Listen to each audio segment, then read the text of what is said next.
That's why I wanted to. All of our people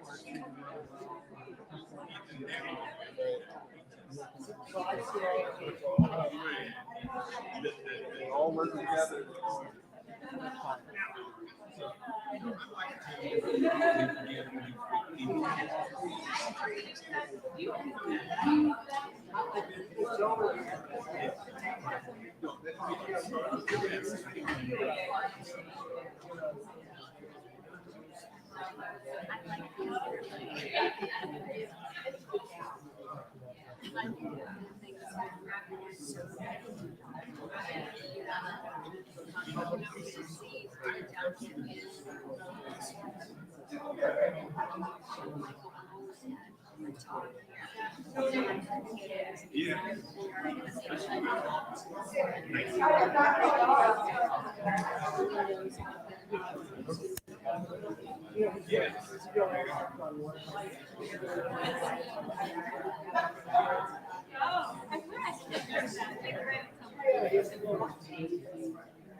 Hello. Hi, I'm Cleve Corner. I'm the manager of author and speaker engagement at the Pratt. Thanks for coming out. Really appreciate it. Some basic housekeeping, and then our CEO, Heidi Daniel, will introduce the program. It'll be a 45-minute conversation between Josh and Beth, and then we'll have 15 minutes for your questions. We have audience microphones at the end of each aisle. I ask that if you have a question, please direct it to the microphone. We have over 50 people watching us online as well. A couple things I want to add. First off, if you have a phone, everyone has a phone. What am I saying? Could you please silence it? And then remember to turn it back on. I always do that, and then I'm like missing all these calls. The second thing is, after the program, Beth will be happy to sign your book. The Ivy Bookshop, it will be up outside when you leave, selling books. Please buy a book from the Ivy. Support our local booksellers. Also, you cannot have your book library book signed. We won't return it. If you've come to any programs over the last 3 months, I apologize for that continued joke. Finally, these are parking vouchers. We have free parking now at the Franklin Street Garage. If parking was an issue, and let me tell you, everyone at Baltimore, when I told them I got this job, told me, oh, but it's so hard to park down at Central. Not anymore. So you park at Franklin, you ask me for a voucher, I give you a voucher, it's free parking. Okay? So what else? Come on. Are you? Right, thank you. Yeah. Are you not entertained? And then finally, we're already 3/4 of the way through September, which is crazy. But we have October coming up. We have some great programs. I booked 30 programs for the fall through December. I know you'll find something else you like. Please come out, spend some time here at the Pratt. It's all free. We'd love to have you. So with that, we'll start the program in about a minute. Thanks a lot.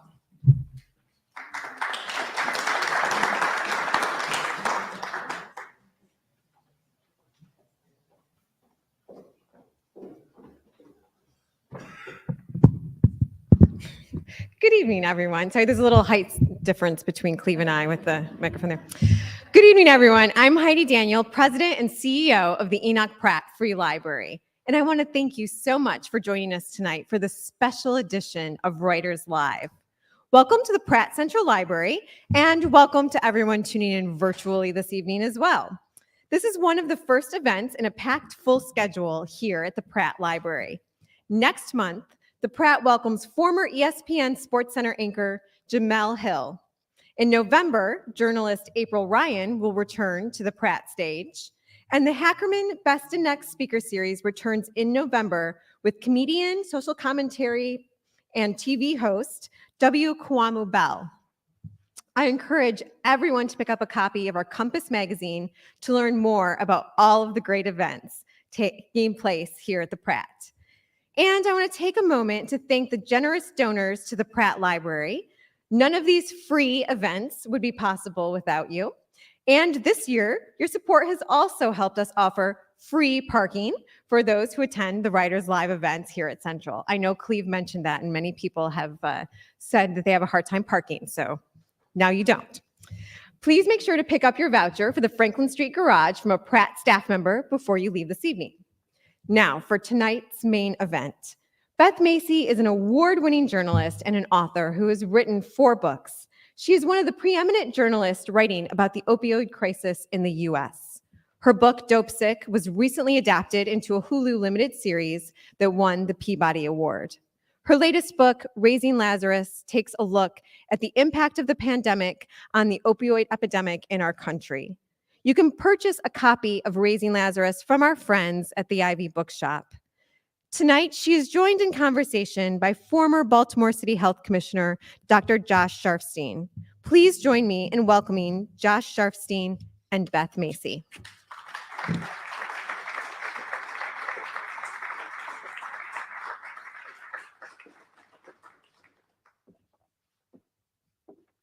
Thank you so much, Heidi, and thanks so much to the Pratt Library for having us. And Beth, welcome to Baltimore. Thank you. Great to be here. So I have copies of 2 of your books here, and I want to pay a little attention to the subtitles. So Dope Sick, everyone knows Dope Sick, but the subtitle is Dealers, Doctors, and the Drug Company That Addicted America. It's a pretty devastating indictment of the medical profession, among other institutions. Sorry. Yeah, no, well deserved. It is not what one might call an uplifting book.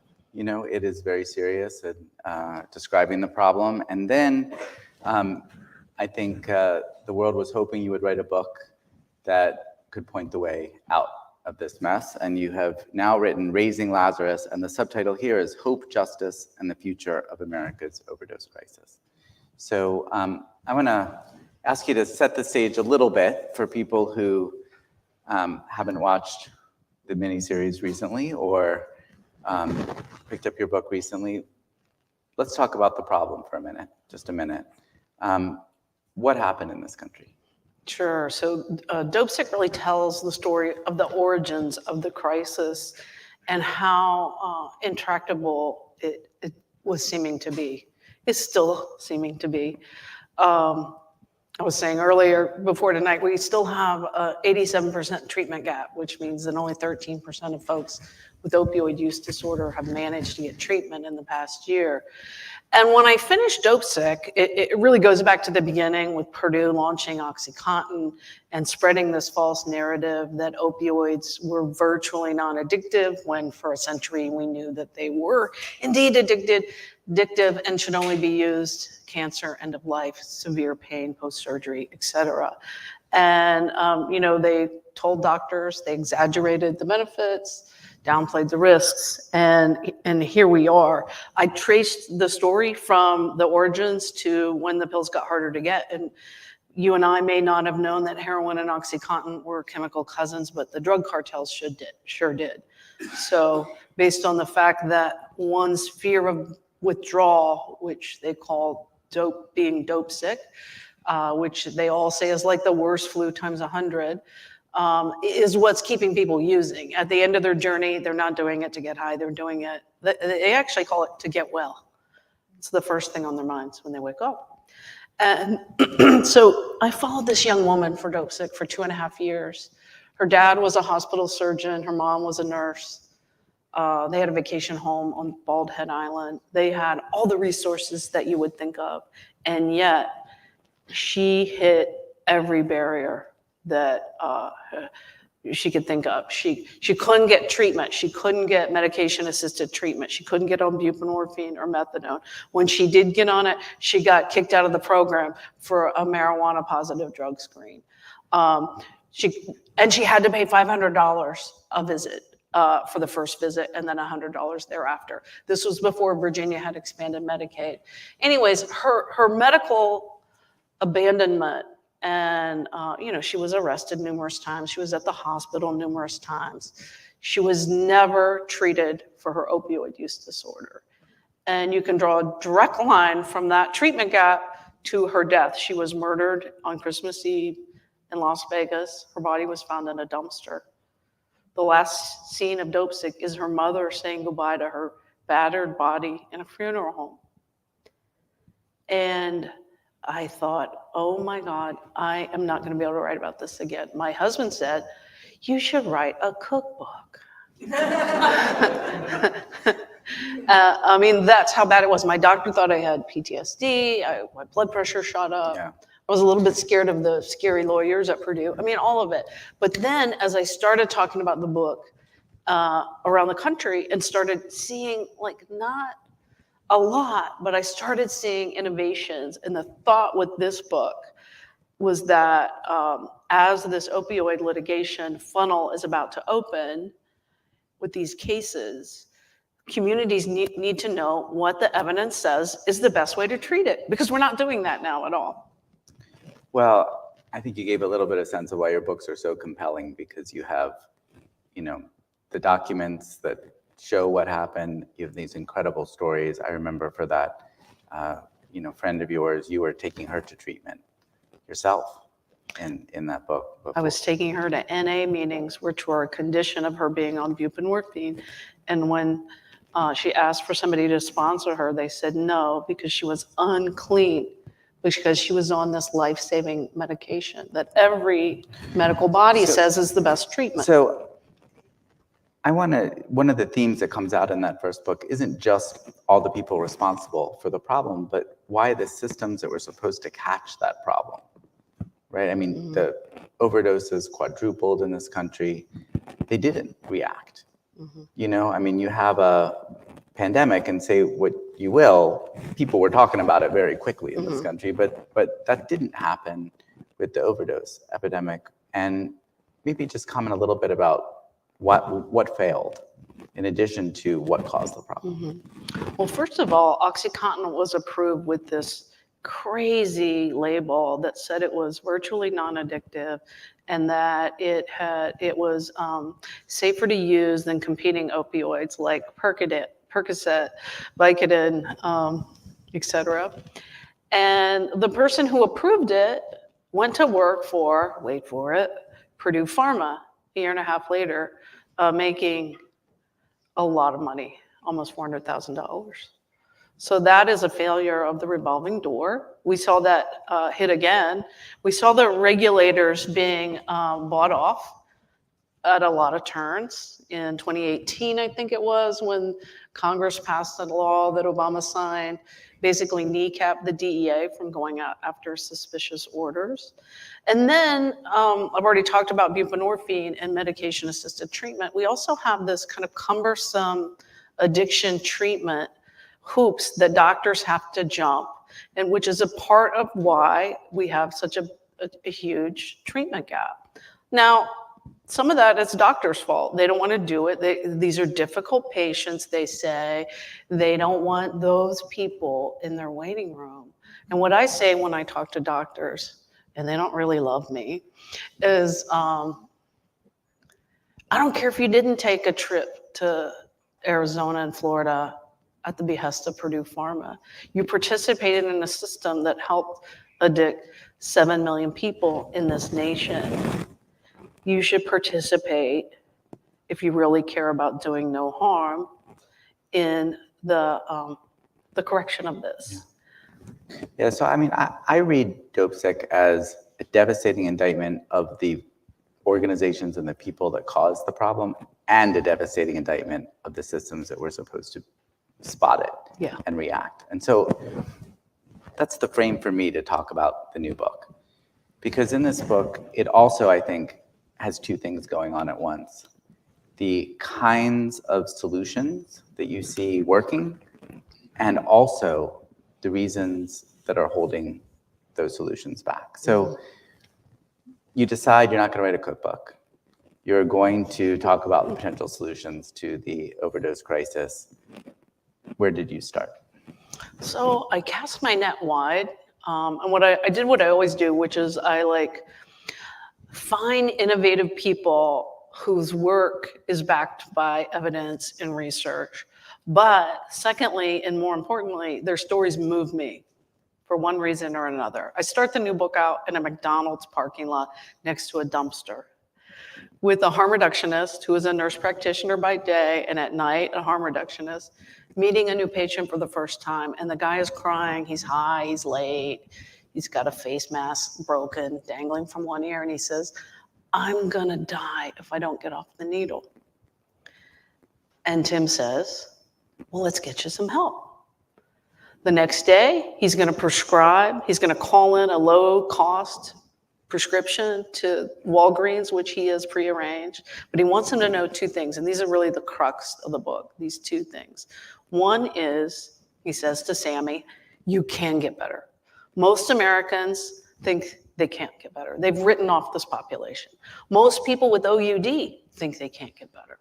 The largest group of people with this medical condition, 40% says they don't want to stop using drugs. I can't get better. It's hopeless. But it's not hopeless. We know the treatments. We could really make a dent if we had the willpower to do it. And the second thing he says to Sammy is, and this is really the crux of harm reduction, this idea of meeting people where they are. He says, don't disappear. That means that if they get their prescription and they still return to use, which guess what? Addiction is a chronic relapsing disease, not to be unexpected.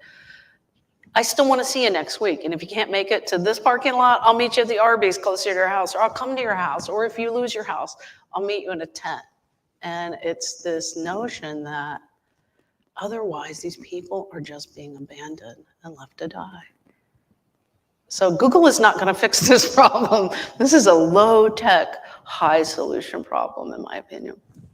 And what did you learn by spending time with people like him? And how do you try to tell the story of that low-tech solution? Well, I embedded with this harm reduction group. He actually works for this harm reduction group called Olive Branch Ministry out of Hickory, North Carolina, which is a very rural, kind of dying furniture town. And it's founded by the nation's only queer, biracial, faith-based harm reduction group. Say that 3 times fast. And he's working for these 2 women. He's volunteering. And the thing I learned from hanging out with them as I saw things change or not change or get better or get worse was that harm reduction really works. And the needle, the clean needle for this group of folks that don't want to stop using really is the carrot. So he starts out giving out needle exchanges in truck stop parking lots. Then he realizes that most people are sick with hepatitis C, which is skyrocketing in this nation. So then he tests one and then he treats her and there's a cure for it. And she goes, hey, a lot of my friends probably have this too. Can we have hepatitis C testing party at my house? And he's like, oh my God, that would be great. So then now she's on buprenorphine through his low barrier buprenorphine program. But it's this idea, they're not going to come out to see you. You've got to go to them. But he treats them like human beings. He really listens. Oh my gosh, he's an angel.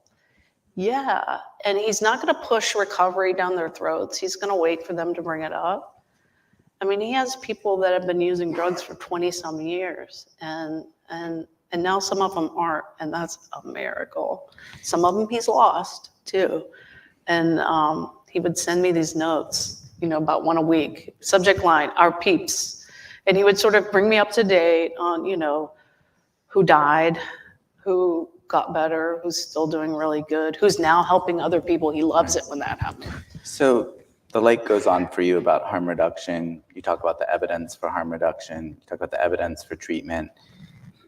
And you also encounter that it's just not so easy to explain that to other people and have them go, oh yeah, let's do that on a larger scale.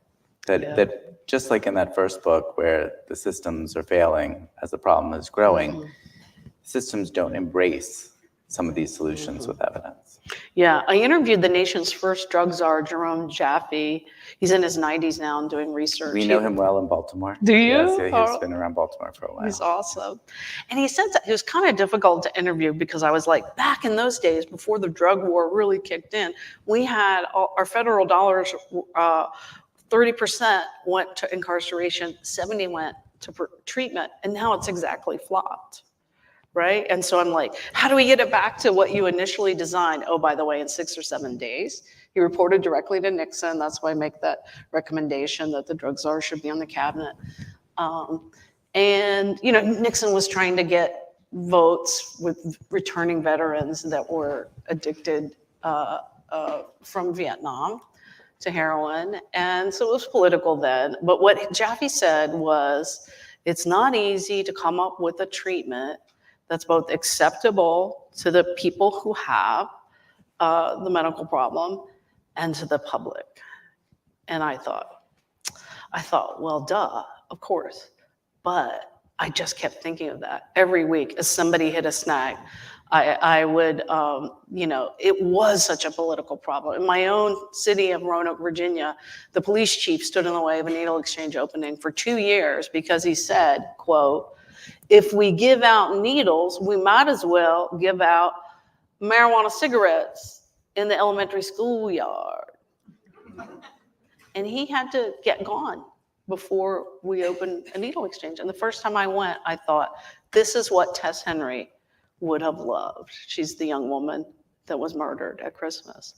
She would have loved a place where she could go, hang out, get connected to services, get needles, get food, get signed up for Medicaid, be inside in the heat and inside in the cold, and have somebody not treat her like a pariah. I thought this is what she meant when she said we need urgent care for the addicted. So I want to zero in on this gap between what works, the stories you tell about what works, and the difficulty we have in actually doing those things. What role do you think race has played in that gap? Oh, I think it's huge. I think the drug war was created for racist reasons to, you know, incarcerate at a high, greater rate brown people and black people as a way for Nixon to, you know, pump up his Southern strategy. And you've just seen, like during the Reagan era, it got even more so. We now have so many jobs. I've got the quote in the book, I forget what it is, but so many jobs that are part of this drug war machine that it's near impossible to like shut it back. And so my big fear with this book and why I wanted to write about law enforcement groups that were doing things differently is that the money would just go to the same old, incarcerate. Abstinence only, when we know that doesn't work for OUD. So I wanted to shine a light on these outliers. So I want to talk about the challenge of shining that light.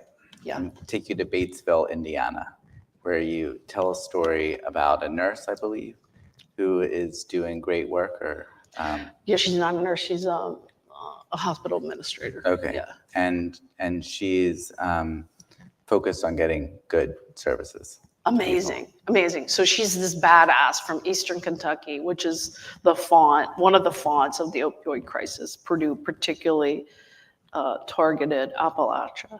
Her first memories are of a kid or going to friends' birthday parties and their parents overdosing. So she wants to get out of there. She wants to go and get educated and come back and save Appalachia. I mean, she really does want that. She ends up running mental health services and addiction services at a nonprofit hospital in Batesville, Indiana, a town that says its most pressing problem, community voted, is the opioid crisis. So she says, well, what are we doing for people when they come out of jail who have this problem? Oh, they get on probation, and it was the same old. They fail a drug screen, they go back to jail. I mean, so she starts this program that has intensive outpatient treatment, and not just like sign your name, go to a meeting, like really working on trauma, asking them what they needed. One of the things that stunned her was like at the first meeting, everybody was hungry. They all had food insecurity. They all had through the roof adverse childhood event scores. One man said his goal, when asked, was he wanted a second pair of pants. Another said he wanted to taste salmon for the first time. So they start this group and they just envelop them in services. And she promises her boss, in an era when nonprofit hospitals are closing right and left, that she can make the program cost neutral. I mean, only a 25-year-old with cojones would say that, but she did it. And in the first 18 months, they didn't have a single overdose, not one.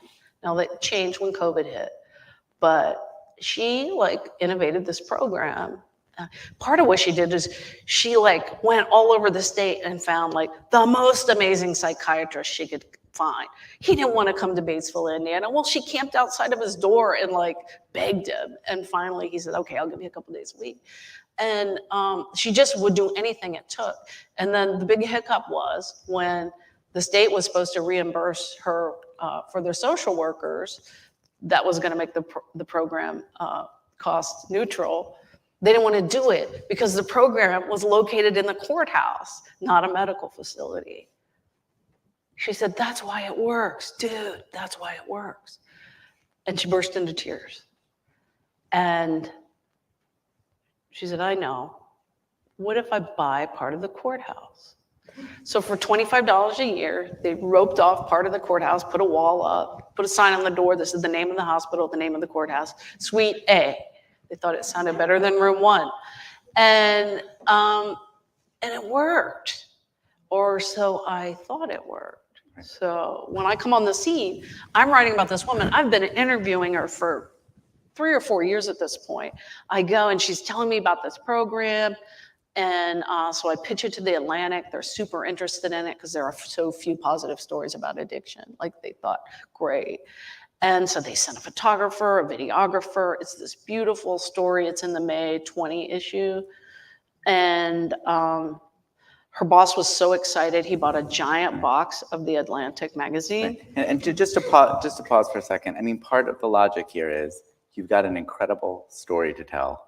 You want to tell that story and you want people to read that story and say, I could do this too. Yes. Right. You are trying to promote the kinds of efforts that would make a difference. At limited cost. At limited cost. And actually it's cost efficient because then they spend less money on incarceration. It's right. actually a win.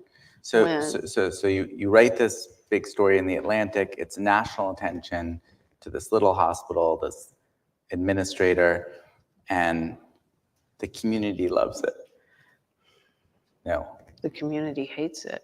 Well, I don't know about the whole community, but the people in charge hated it because they perceived that I gave this outsider from Appalachia a platform. I mean, the story begins with her running away from home to go to college. I mean, she is just from the most marginalized place. And, the judges, I never didn't say what I said. I'm writing a profile on Nikki King. I've been interviewing her for 3 years at that point. I mean, I've interviewed her 50 times. And so those magazines that her boss bought, went into the closet. And the program was in jeopardy for a while. It's still going. But Nikki isn't there anymore. And her boss isn't there anymore.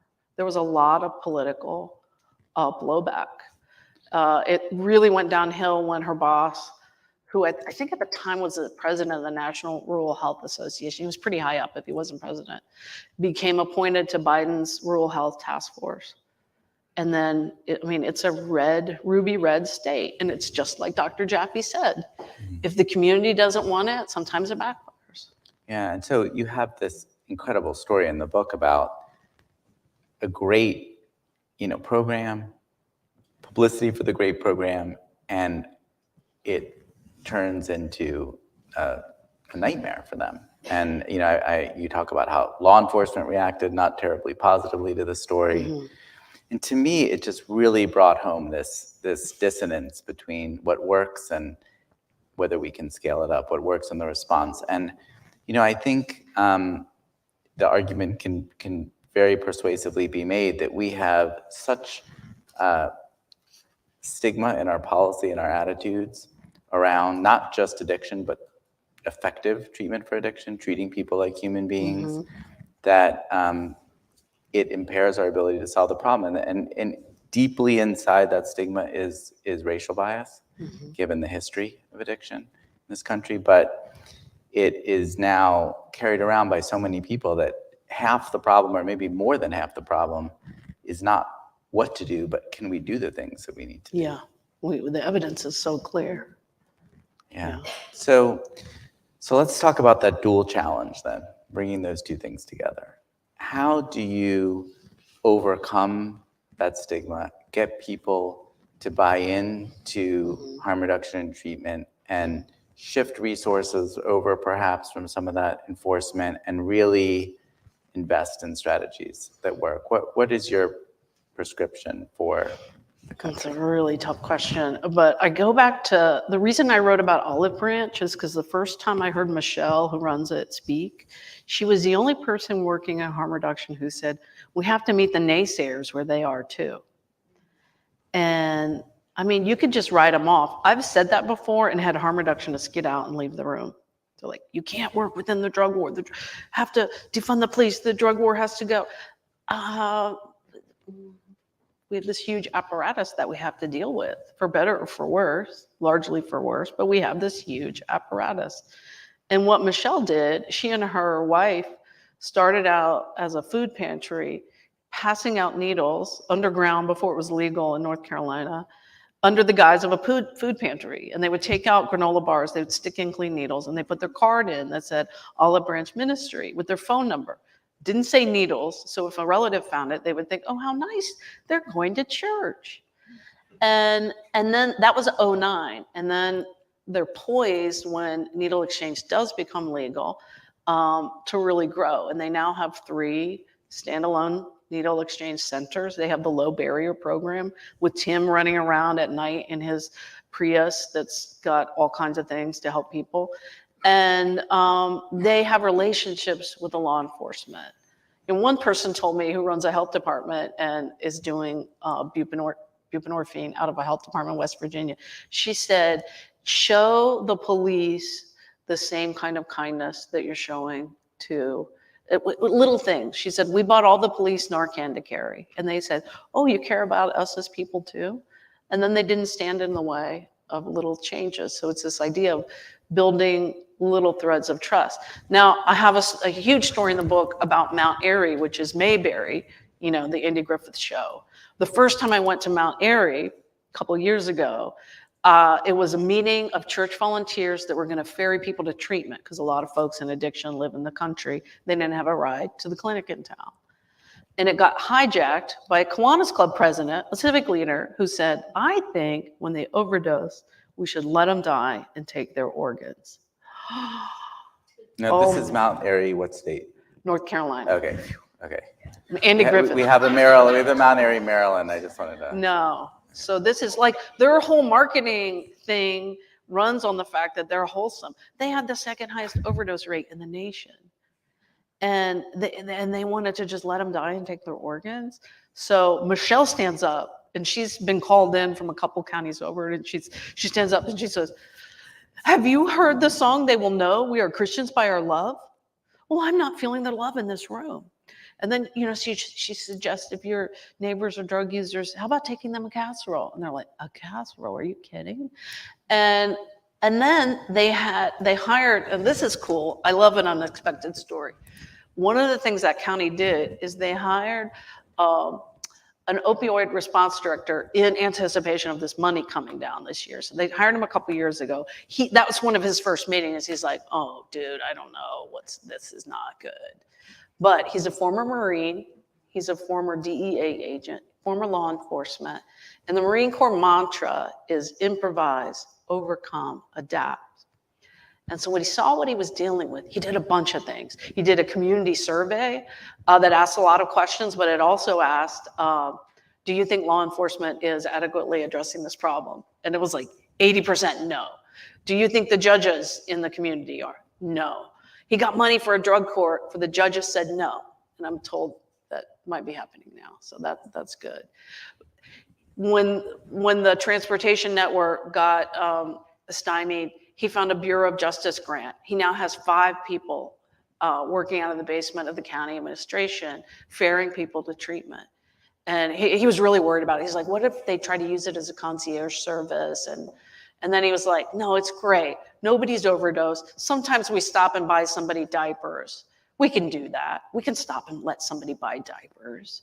We can give somebody a ride to work. I mean, he's meeting them where they are and helping them. And just recently, he got a grant. He's got a post-overdose response team. So he's got peers who are I call them my rowdy angels. These are people in recovery. Many of them are felons. And they're like working in the jail now, helping people when they get out, transition to sober living. They're also going on post-overdose response calls. And he just recently, as of last week, got a grant for the EMS to start people on temporary buprenorphine and then get them with the peer to get them back to the appointment. So slowly but surely you see these types of programs coming, but slowly. Only when somebody is really like, he called it hop keto. It's some martial arts thing. Wasn't that good? He was like, if I can't get it here, I'm going to go over here. Judges won't say it. Well, you know, the judges said they weren't going to do a drug court because first he had to deal with the homeless situation and transportation. Are you kidding me? So the opposition is coming from these big systems. Now, Yes. I know you'll be speaking at the White House later this week. There's a lot more interest in harm reduction particularly, but continued and increased interest in treatment at the federal level. But still some pretty big obstacles to making that more of the rule than the exception. Yeah. And those obstacles include the opposition from law enforcement in many places that you face. It includes reluctant hospitals in different parts of the country. Reluctant doctors. Reluctant not you. doctors.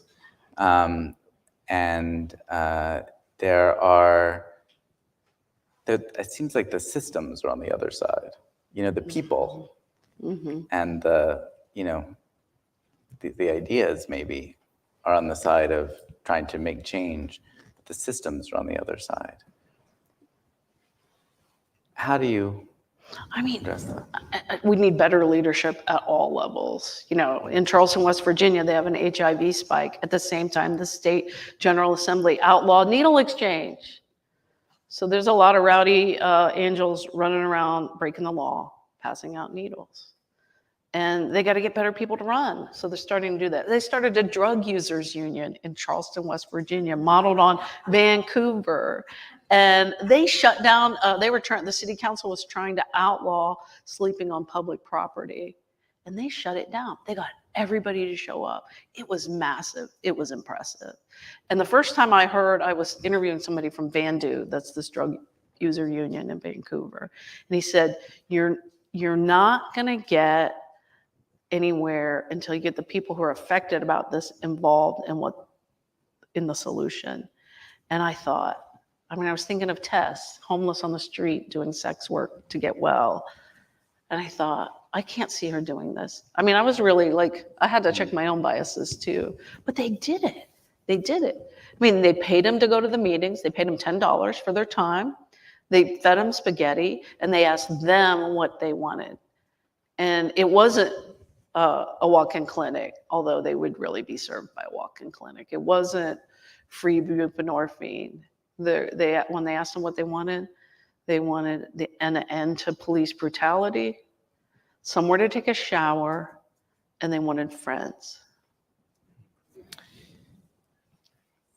So earlier today, I was telling you I spoke to a number of people who come together in Louisiana to try to figure out how to spend the opioid settlement funds. And like you said, this is a moment of a lot of resources coming to communities across the country to try to do things differently. But the inertia is to do things the same. And I think what you just said reminded me of a conversation I had in the Q&A section with someone who got up and said, we're worried that law enforcement will take the funds and do not for innovative programs, but for the same things. How do a we bigger stop jail. that? That's what how do we stop that? And we wound up in quite a discussion about what it takes to bring people together to try to prevent that from happening. And when you think about the institutions on the other side, you have to think about what kind of actions and activities can really stop them. I mean, that is kind of the point where we are in the sheriff is the highest elected law enforcement official in America. Mark pointed that out. Really? Yep. Highest elected official. And it's all about appearing tough on crime, not coddling of inmates, or they call it hug a thug. And so, I mean, one of the things I did was I show you Mount Airy's jail being jam-packed, twice as full as it's supposed to be. And all the sheriff wants to do is build a bigger jail. He's getting us bigger jail. But Mark also is getting what he wants, which is treatment, peers in the jail to help. And I also shone a light on Fairfax, Virginia, which has a female sheriff. I'm just saying women get shit done. Just throwing that out there.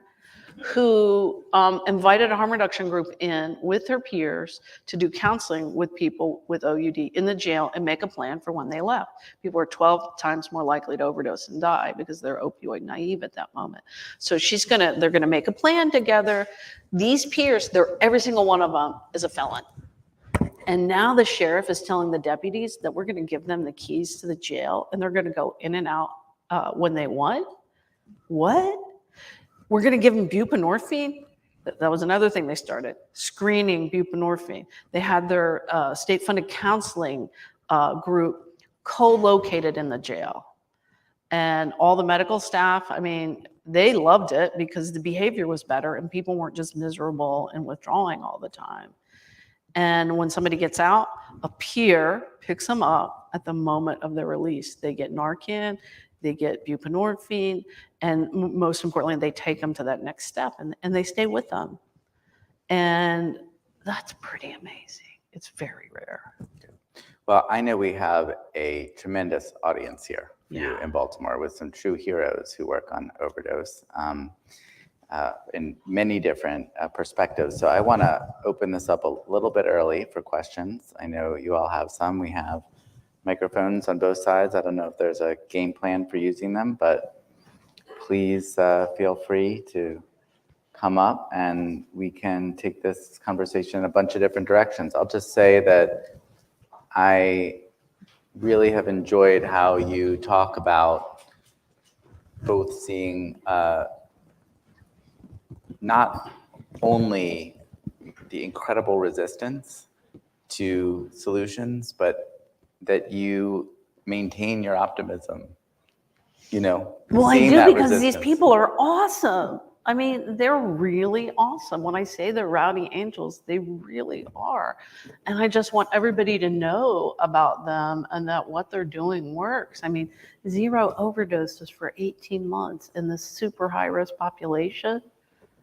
That's amazing. Well, we have some great stories here. Okay, Laura. Hey there. It's such an honor to hear you speak. I've been a huge fan for a long time. I grew up in Wytheville, Virginia, read the Roanoke Times every morning. Aww. And my family's from the Shenandoah Valley. So your first book just followed exactly my people completely. And all of my mother's jewelry was stolen by a classmate of my brother's who was trying to feed his habit. It hits every single person in Appalachia. It is so, it's so overwhelming, but nobody talks about it. Very few people talk about it, like just on a community level. Yeah. And some of that I think has a lot to do with culture. And I've realized in the last few years that after moving here 15 years ago, that the reason I like Baltimore is that it feels like Appalachia. It's like this redheaded stepchild of the state, and worse. It's ignored. Appalachia is completely ignored by the rest of Virginia in particular and by the other states. And it's left just to kind of tend for itself. But they also don't want people coming in and solving their problems. And so when I talk about your first book, I haven't gotten a chance to read your second book yet, but when I talk about Dope Sick with people I know outside of Appalachia, they just say, oh, it's just really sad. And there's no connection whatsoever. And they'll just send me article after article about the problem in Appalachia, like I'm going to do something about it. My question is, how do we marry any kind of enthusiasm for solving the problem from outsiders with folks who do feel very insulated in their communities for very good reasons. It's a very protected society because they've been hurt a lot.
Really, we have to shut it all down. Well, they shut it down, and now they're running out of a motor van, which is great. They're working their tails off. I also just want to give a shout out to, there are some really good docs out there. Right. I didn't mean to slam docs. That was No, well, I do it all the time. Sorry. But you know, the guy who runs the EDs for 5 hospitals in Western Virginia, Carillion, it's our largest employer inside the state. He said in 2017, and I think this is really something to like think about. He said in 2017 that they couldn't do bupe in the ED because it was just treating a drug addiction with another drug. It's not our purview. In 2019, I call him back and I go, Dr. Burton, I hear you're doing bupe in the ED. He's like, yeah, it's great. And I said, what happened? He goes, well, we read your book. And then we looked at the research and we said, how can we not be doing that? So that's somebody in power who changed his mind by looking at the research and then admitted he had been wrong. I mean, he didn't go, you know. That's a funny story because somewhere between 2017 and 2019, if I'm not mistaken, my wife and I talked to that hospital system and did not come away. Well, we didn't come away that encouraged, so it's good to hear. He's now encouraging other hospital systems to do it. And you should. I recorded my interviews, and you should hear the tone of voice change in 2 years. He's like, I feel like doing mental cartwheels every day. And so I love that. There's this judge I interviewed named Judge Sloan from rural Red State, Tennessee. He's got drug recovery courts in 8 counties now. He really knows the people that come into his court. He has a physician on the court team who was actually the physician the Michael Keaton character is based on in Dope Sick. And they are just this power duo. They're just knocking one county at a time. And he has reduced overdose deaths by 50% in 6 counties. And NAS deaths, Cases. Cases. So, and what Judge Sloan would say is baby steps. And it's not what you want to hear. Baby steps are so slow. Well, I think baby steps are important, and then also institutional changes. You know, in the last few years, Johns Hopkins, led by Dr. Fingerhood, who is here, has put not just peers in the ER and access for buprenorphine, but addiction treatment, consult services across the hospital, and training all the residents to take care of addiction. It's been an incredible effort that he's led to make that happen, and hopefully, you get, you know, institutional momentum. So you mentioned Vancouver and you mentioned evidence. So I'd like to ask you to talk about overdose prevention sites, what the evidence is, and what we can do to get more of them in Baltimore and elsewhere. Yeah, well, it's a political issue. And, we have 2 operating now in New York City. Those are the only 2 above ground overdose prevention sites. I've been in several needle exchange where they had a clothes closet in the back where I'm going to go look for clothes is like, come check on me and make sure I didn't overdose. I'm for anything that gets people into systems of care, anything. So people come to these overdose prevention sites, they use drugs, and there are people there to Narcan them if they need it. And I don't know the stats on those as well as I do with needle exchanges, but I know that people who visit needle exchanges are 5 times more likely eventually to enter treatment. And it's this idea of you're treating people like a human being, you're giving them services, eventually they begin to trust you and they want to get better on their own. Do you know the data on overdose prevention sites? A lot of people can enter treatment. I visited one in Barcelona, Spain, and the first floor was an overdose prevention site, and the second floor was a treatment program. Wow. And so you could come in, use drugs without any real interruption, but if you went to the right, there were coffee and cookies, psychologists, infectious disease doctors, social workers to help. And so they describe their job as getting people, into the frame of mind and supporting their interest in going upstairs. That's But how they don't looked force at it. them. Yeah, they do not force them, but it was just a completely, different. Anathema to our culture here. Yeah, not so much yet, but it is very interesting. I think some people thought the sky would fall in New York when they got started, and in fact, they've had some very good outcomes so far. Yeah. And Judge Shun says if you're going to do something new and innovative, whatever it is, he says, call it a pilot because that's less threatening to people, and then go back in 6 months later and show your data and get the paper to cover it. But the challenge is, related to what we've been talking about, that it's very hard to find a location for them. And just like it is often hard in this country to find a location for treatment centers. And people might accept the premise that people need treatment, but they don't want it near where they are. Mm-hmm. And so are they in hospitals in Barcelona? Well, frankly, Barcelona has these challenges too. They just decided that they would put an overdose prevention site in every single part of the city. Wow. In order to get a little bit an answer to the question that you're going to concentrate them all in one place. Almost like in health department plazas or something. Yeah.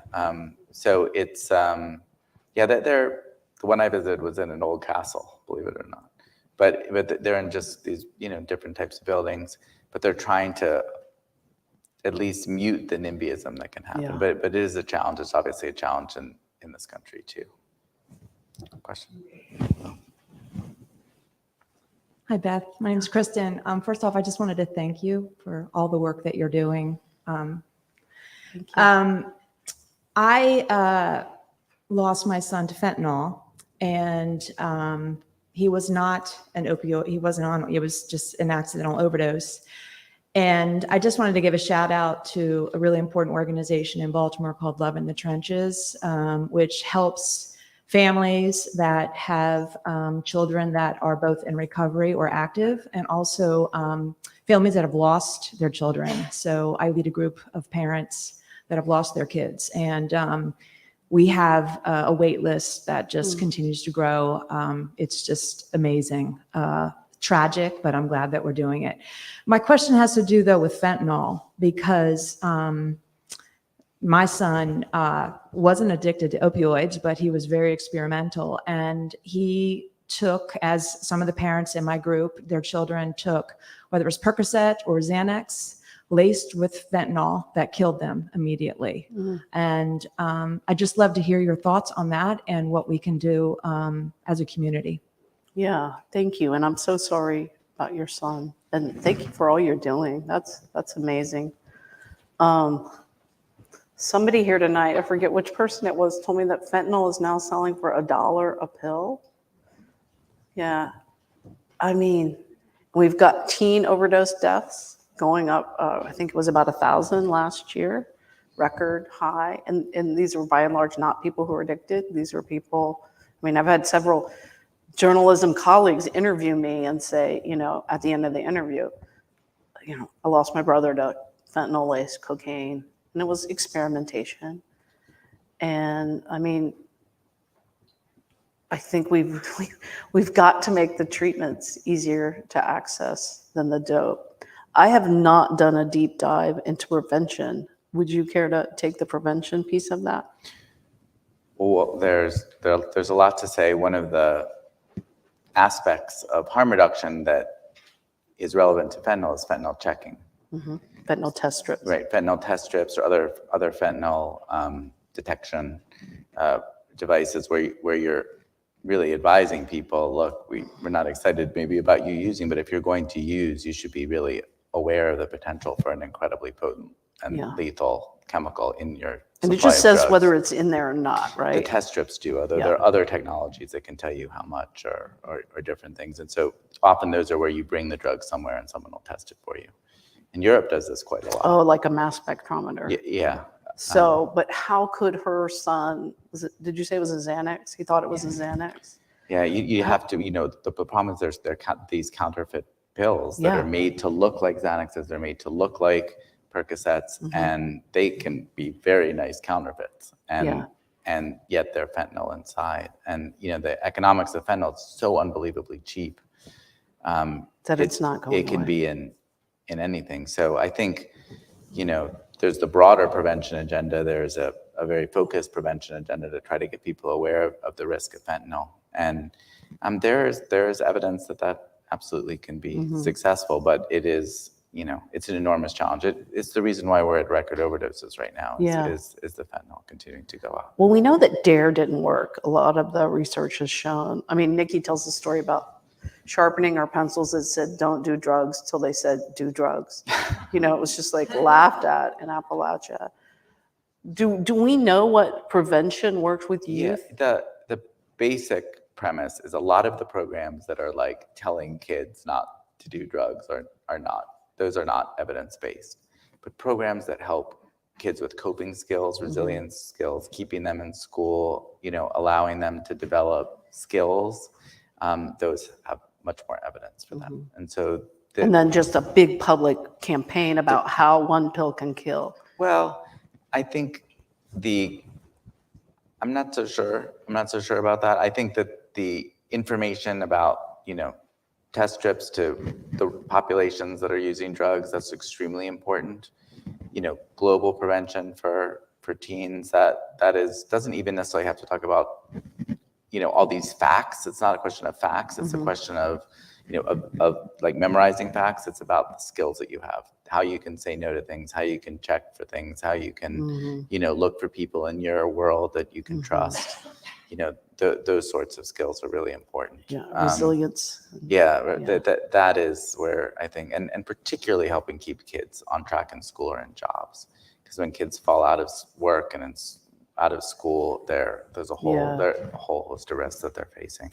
Let's see if we can squeeze in the last two Yeah, we questions. got time for two more questions. Okay. We got two. Yes, this question is more to Dr. Sharfstein. In the Baltimore metro area, it seems as if other jurisdictions are dumping the basically substance abuse populations in the city by not having sufficient services available in their own communities, and they're sent here to get treatment, but then there's so many, the quality of the treatment suffers. So just from your experience in the city, in the state, how would we pitch to surrounding jurisdictions ideas that, basically make more options available, basically make more treatment available in their own communities so that they're not sending their problems to the city? Yeah, so I appreciate that question. I would say I agree in part and maybe disagree a little bit with part of that. I think the number of overdoses hitting residents of the state is just ballooned in many parts of the state. And that's absolutely true. And I also agree that a lot of these misunderstandings and stigma are very prevalent in different parts of the state. And I'd also agree that these problems have to be solved regionally. You have to think about not just, oftentimes and too often in Maryland, people think this is a Baltimore problem. It's not just a Baltimore problem. It's a regional problem, and everybody has to do their part. So I agree with that. At the same time, and I do think that there's more movement than there has been for expanded access to treatment in Baltimore County in particular. Recently, Shepherd Pratt opened a big treatment program, which is a huge step. At the same time, I would say that Baltimore has a number of really high-quality treatment programs. I mean, they're not maybe all in that top tier, but has some really great treatment programs. And there has been a little bit of a myth that people have generally, and I've heard this in many different meetings, that the best thing you can do for addiction is to go somewhere far away for a period of time, maybe 2 months, 3 months, 6 months, and then come back feeling a lot better. And that clinics in the community are lower quality just because they're in the community and that there's so many people who are going to them. But in fact, often, and I've been to many community meetings, it's heartbreaking where parents get up and they say, we sent our kid, we mortgaged the house, and I'm sure you have 2 beds, and we sent them, we spent all our money, they went to California, they went to Florida, they went to Arizona, and they, as soon as the treatment was over, or even during sometimes, they overdose and die. They weren't given effective treatment, they weren't given medicines.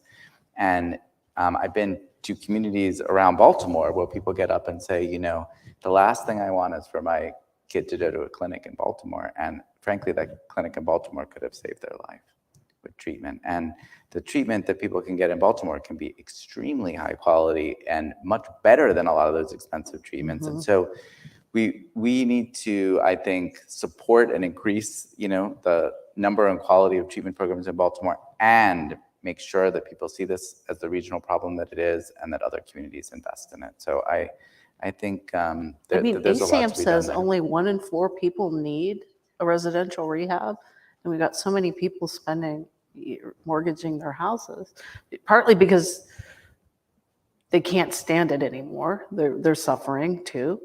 And then they think if they spend a lot of money, it'll work. But most rehabs still don't offer MAT.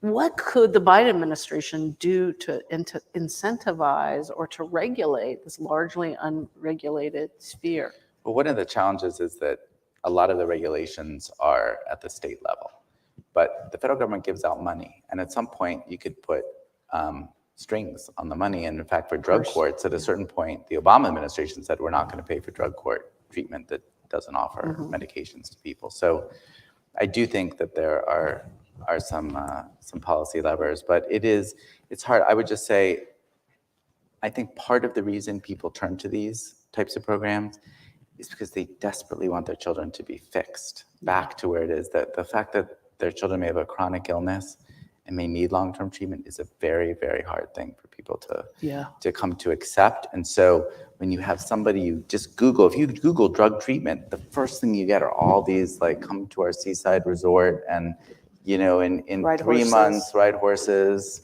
swim with the dolphins, and then you're back, cured. And so that is just such an attractive concept. And I think it's this hope, that it can just all be, they can just start over, that makes it really hard for people to think of going to a clinic for, a period of, long period of time. But to be successful in it, it gets back to your point about how hard it is for people to really accept what works. And that is really at the core of our problem with the overdose. Last question, thank you. My questions along those lines. Thanks for your books. Where you talk about the social mobility that you experienced in terms of being able to go to college and work through college that doesn't seem to be as available anymore.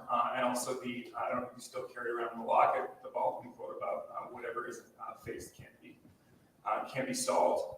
I wonder if focusing on the physiology, the dope sickness of the drugs, and on the drug makers distracts us from facing the social dislocation that occurred in West Baltimore 3 and 4 decades without empathy, and then in Appalachia afterwards, and is part of why we can't accept what works, because we have to give up the story of blame towards communities that don't look like me.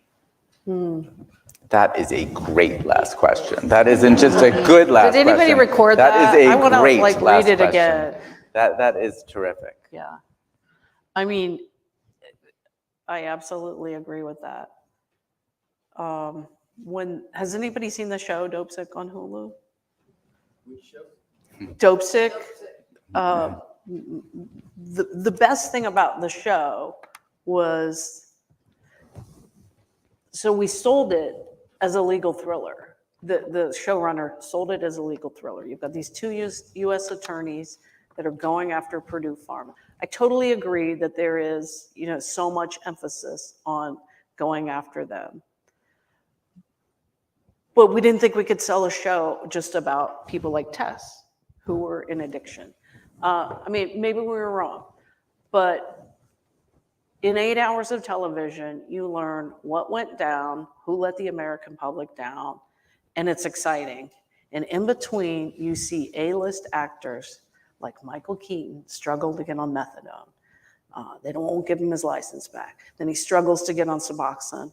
And at the end, just like what happened to Dr. Steve Lloyd, the physician that the story is partially based on, he's helping people in his community. And so you see that thing, like I start the book with, in the McDonald's next to the dumpster. You see the hope, there is hope. And I think that's so important, to have hope. Because how are we gonna change things unless we have hope that there really are ways to do this? And then you have help. You have this idea of really doing it. What's your 2 cents on that? Yeah, well, I think that the urge to blame is incredibly powerful. And, you see that on many different issues. You see that on this issue. And, you can capture people's attention by, figuring out who is to blame. But we need more than that. I mean, I think that's why you wrote the second book. Yeah. And I hope there's another miniseries. I do too. Because we have to go beyond the urge to blame. We have to be able to rethink these, the stigma that exists, the stigma that has existed against Baltimore and within Baltimore, the stigma that has existed on drugs and now on drug treatment. We have to get beyond that, and we have to hope. Yeah. We had a mother reach out to somebody on our team, on our writing team, and said that after she saw the show, she reached out to her addicted son for the first time in 3 years. So that's like the power of storytelling, that can do more for stigma, I think, than, my book did very well, sold a couple 100,000 copies, millions of people saw the show. And if 10% of the moms that, if that changes family members thinking about their loved ones, that's better than any award. Well, I know we have people here. I see Carlos Hardy, who works to get those stories to be told and to help people reframe their approach to addiction. And I think this book is an incredibly important step in that direction. Thank you so much for writing. Thank you for not doing this book. Thanks for joining us, and thanks again to the Pratt Library.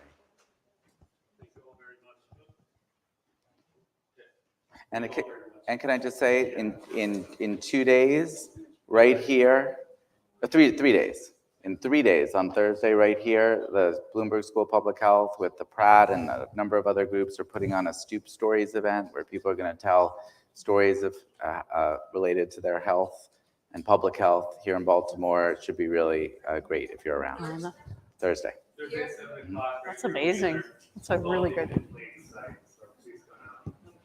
Again, Beth Macy, thank you so much.